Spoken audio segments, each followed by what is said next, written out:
answer to the language of respect, as we did in the past. Anytime they approached us with the language of respect, offered diplomacy, offered negotiation, we have reciprocated the same language, and we have answered positively to any diplomatic solution.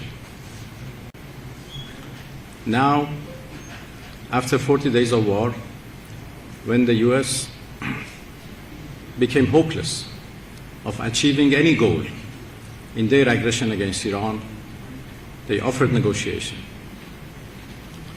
We are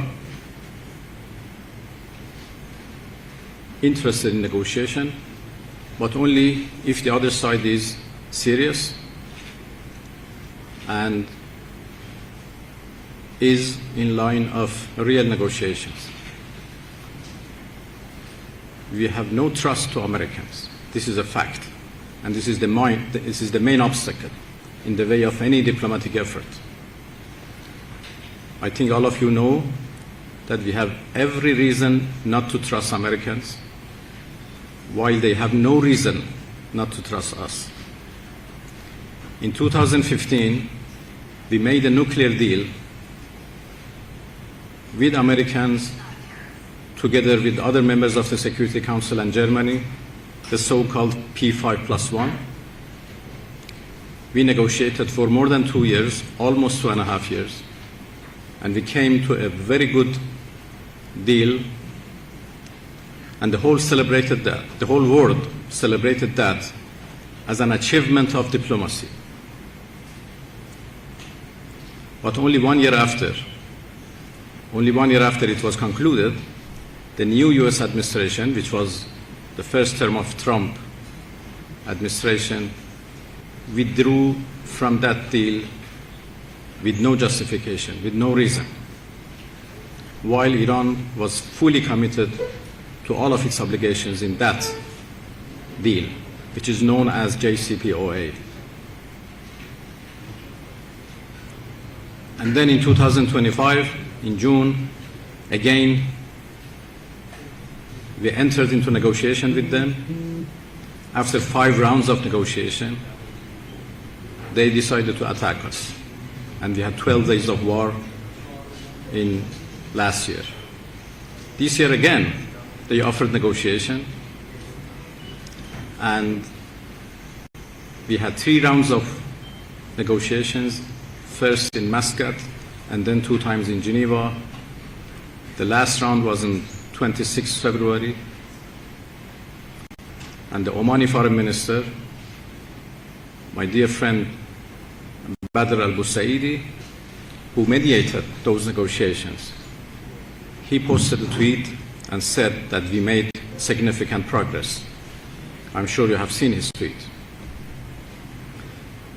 And it's interesting that before he posted his tweet, he showed that to both delegations, the Iranian and US delegations. And the US delegation confirmed that, yes, we made significant progress today. And hopefully we can conclude a deal very soon.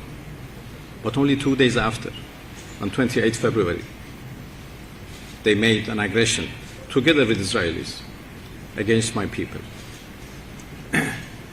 So the most important issue right now is the question of trust. We cannot trust Americans at all. So everything should be exact, everything should be defined very clearly before we can conclude a deal. We have resisted in a very brutal war against my people. They couldn't achieve any of their goals. And it is obvious that those things they have not been able to achieve militarily, they cannot achieve on negotiation table, unless there is a win-win solution achieved. So the current negotiation is suffering from the lack of trust. It is also suffering from contradictory messages we receive from Americans. Every day is different from the other day, from yesterday. A tweet today is different from yesterday's tweet. Sometimes in one day we receive two different messages. And this is the problem. And add to the question of mistrust.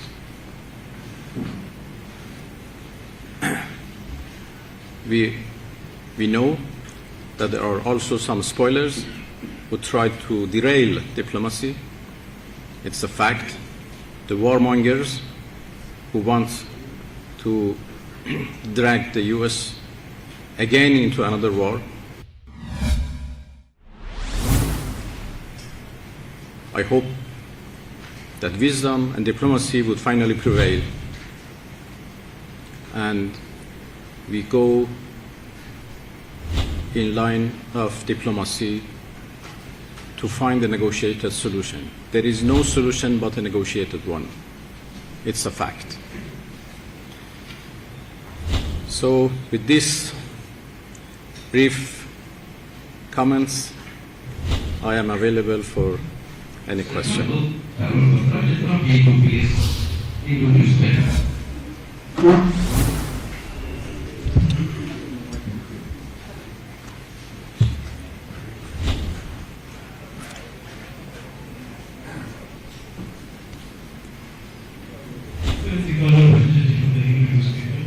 How do you view India's relationship with the UAE in the current context? The United Arab Emirates. So our relation? India's relation with the United Arab Emirates.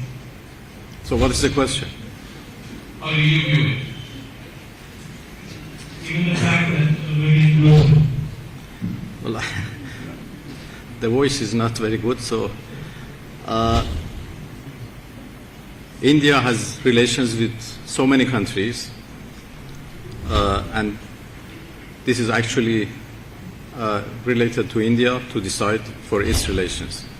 What matters for us is good relations which exist between us and India, and as I said, it is rooted in history, and it is rooted in old political, economic, and cultural relations we have always had, and we are determined to continue our good relations with India. Excellency, Zafar Jacob from Times Now. My question is, yesterday, President Trump and President Xi Jinping of China met, and they issued a statement in which the Americans said that both China and America said that Iran cannot possess a nuclear weapon, and that both China and America agreed that the Strait of Hormuz should be open. What do you have to say to that? Well, we share the same opinion. Iran has never wanted nuclear weapon, and we have proved that when we signed the deal in 2015, and we have said times and again that we don't want nuclear weapon, and this is not our policy. We have a peaceful nuclear program, and we have always been ready to make confidence that this program is peaceful and will remain peaceful. On the Strait of Hormuz, this is also our wish, that it would be fully reopened. As far as we are concerned, the Strait of Hormuz is open and all vessels can pass except the vessels belonged to those countries who are in war with us, who are fighting with us. Those vessels who want to pass should obviously coordinate with our military because of the mines and obstacles which exist. So we will guide them to pass, as we have done for a number of Indian vessels, and we help them to pass. The safe passage of all vessels is our policy and in our interest, and we are ready to help those who want to pass safely and securely. This is our policy. At the same time, we have the blockade by the US. We have insecurity in the region because of the US aggression. So obviously the situation is not like the past, But once the aggression is ended, then I'm sure everything would go back to normal. And we make arrangements for the safe passage of all vessels from the Strait of Hormuz, together with Oman. As all of you know, Iran and Oman are two coastal countries in two sides of the Strait of Hormuz. The strait is located in territorial waters of Iran and Oman. There is no international waters in between. So everything should be managed by Iran and Oman, and this is what we are now consulting with each other to make sure that the arrangements, that there would be a good administration in the Strait of Hormuz in the future, which guarantees the safe passage of all vessels. Abbas Araghchi, my name is Adil, I am from Prestige. My question is about the BRICS joint declaration. In which Israel has been called out about its aggression in Gaza and West Bank and illegal occupation in West Bank. Please don't use microphone, guys. Without mic. Yeah. Israel has been called out for its aggression in Gaza and its illegal occupation in West Bank. But there is a mention that a member state had a reservation about that area. Can we know which member state is that? And also, we haven't seen any reference to US-Israel aggression against Iran. Why is that? Well, you have to ask the president of this meeting to answer that question. I'm not in charge to answer those questions, but I think everybody knows that which country blocked anything against Israel, and that was very unfortunate. The same country did help the US and Israel in their attack, in their aggression against Iran. The same country provided the US and Israeli forces with their airspace, with their territories, with their military bases. And as far as we are concerned, they are in a direct party to this aggression and should be held responsible. So, Siddharth from beyond, sir, I'm Siddharth from beyond. My question to you is, what conversation you had with the Indian External Affairs Minister earlier today? What conversation was on Hormuz, especially given the fact that there are Indian vessels still in the Hormuz? Will they be allowed to move as soon as possible because it's impacting the energy prices here in India? Well, yesterday I had a very good brief discussion with Prime Minister Modi, and today a lengthy meeting with Minister Jaishankar. We discussed about almost everything, including the Strait of Hormuz and the situation in the Persian Gulf region. I have to say that we have more or less close positions, and we have same concerns and interests in this important region. So we continue to coordinate with our Indian colleagues. As I said, the situation in the Strait of Hormuz is very complicated right now, and we are trying to help ships to pass safely. Everything would go back to normal once the act of aggression is totally and completely ended. Minister Vishnu Shah from NTTV, welcome to our country. There is, as Siddharth was mentioning, a great deal of concern about the flow of oil and gas from the Persian Gulf to India. Is Iran not willing to get into an agreement with New Delhi to allow the sustained movement of Indian ships from the Persian Gulf to India? Well, India has been a customer of Iranian oil in the past, and it has been stopped by India because of the U.S. sanctions, U.S. illegal unilateral sanctions. So we are obviously interested to continue our business in oil business, energy business, and we are ready to sell our oil to India. Of course, we do understand their considerations, and we do understand the consequences of the sanctions which are imposed by the U.S. So we have no problem. It's up to the Indian government to decide. But I believe that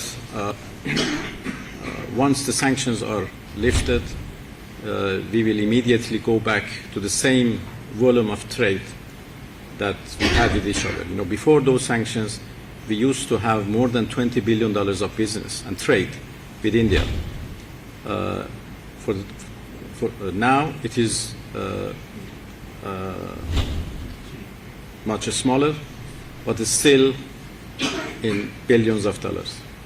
So Iran and India have always enjoyed good trade and business relations. I'm sure the capacity between the two is really high, and we can go back to same volume that we used to have, or even higher, as soon as sanctions are lifted.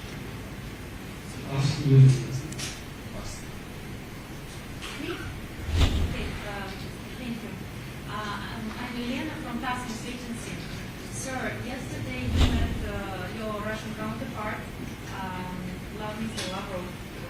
Did you discuss the offer which Russian officials have on the table regarding the removing uranium from Iranian territory to Russia? What is your current position on this offer from Russian side? And can be this offer crucial in resolving this deadlock in negotiations between Iran and US? Well, yes. Yesterday I had a very good meeting with Sergei Lavrov. I have to say that we have always consulted with our Russian friends. We have a very good relation, strategic partnership, and we have always consulted with each other regarding all international, regional, and bilateral issues. I met President Putin in St. Petersburg about, I think, 10 days ago, less than 2 weeks ago, and we discussed everything, including the question that you mentioned. We are thankful to our Russian friends for their offer and for their, intention to help the resolution of this problem. Of course, this is something that we have to decide during the negotiations. The